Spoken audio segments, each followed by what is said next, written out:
आजकल मौसम ऐसा है कि सबको खांसी हो रही है।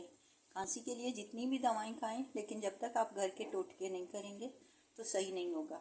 इसके लिए मैंने एक तकरीबन 2 कप पानी लिया है। 1 कप मैं डाल चुकी हूँ इसमें, ये दूसरा कप है।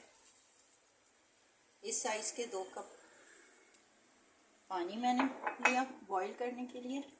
फिर मैंने इसमें डाला है 3 दाने ये तेज़ पत्ते के हैं। फिर मैंने लौंग डाला है। लौंग मैंने 6 दाने लिए हैं, लेकिन लौंग में ये गोल वाली चीज़ लगी हुई होनी चाहिए। 6 दाने मैंने लौंग लिए हैं, जिनमें ये गोल चीज़ भी लगी हुई है, ये डाल दिया। फिर ये है पिसी हुई दालचीनी, दालचीनी का पाउडर है, ये मैंने डाल दिया।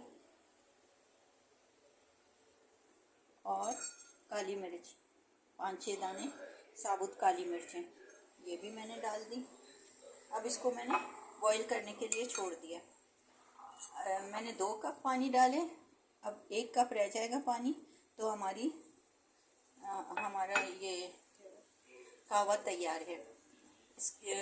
आप ज़रूर ये बना के देखें। अगर किसी को खांसी है तो आप ये ज़रूर बना के देखें, क्योंकि इससे खांसी सही हो जाता है बिल्कुल।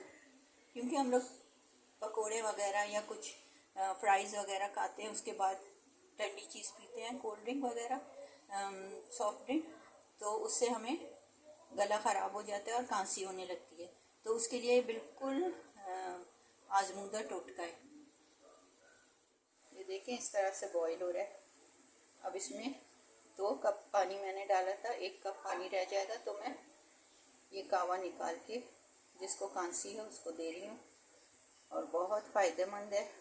अगर आपके घर में किसी को खांसी है तो ये कफ सिरप से तो बहुत ज़्यादा अच्छा है। ये घरेलू टोटके ये है, मैंने इसको छान कर निकाल लिया। तकरीबन ये 1 कप के करीब है।